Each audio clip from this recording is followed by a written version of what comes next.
අපි බන්දුල මහත්තයාගෙන් මහලවලු මේ අපි අවුරුදු 3කට කලින් ගහපු සෝලා එකේ අද වෙනකොට වටිනාකම කොහොමද යාර දැනෙන්නේ කියලා මේ තෙල් ප්‍රශ්න කරන්ට් ප්‍රශ්නත් එක්ක කලින්ම මේ සෝලා එකකට යොමු වුණු ගොවියෙක් විදිහට අපි බලමු එයාගෙන් අහලා කොහොමද මේ සෝලා එකේ වටිනාකම මේ ඩීප් ටෙක් අපි කරපු දේ ගැන එයාලගෙන් අදහසක් ගමු කොහොමද කියලා. සෝලා එක හයි කරලා අවුරුදු 3ක් විතර වෙනවා ඔයාලගේ ආයතනය හරහා. ඒ අපි සෝලා එක හයි කරත් හරි අවුරුදු 3කට ලාම්පු තෙල් ටිකක් පෙට්‍රල් ටිකක් ඩීසල් ටිකක් හේනට ගෙනලා නැහැ මේ වතුර ගහලා හදා. සෝලා එකෙන්මයි ගහන්නේ.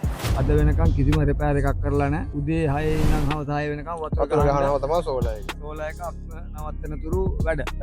නවත්තන්න කිසිම නිකන් මැෂින් එකේ වතුර ගහනවා වගේ නිමෙන්ද තියන්න ඒ වගේ කිසිම දෙයක් නැහැ. උදේ ඉඳන් රැට වෙනකන් වැඩ කරන්න පුළුවන්. බටාඩි 1000ක් විතර දාලා අපි වතුර ගහන්නේ මේ වෙනකොට. ඉතින් මේ අක්කර 3ක ඉඩම මෙතන තියෙනවා. අක්කර 3ම එක විදිහටම වගා කරනවා. ඉතින් මෙතන අක්කර 3යි. ඉතින් මම දන්න විදිහට බන්දුල මහත්තයාට මේ තිරප්පනේ ගමේ තියෙනවා අක්කර 20කට වැඩිය 30ක් තියෙනවා. 30ක් විතර කරන ගොවියෙක්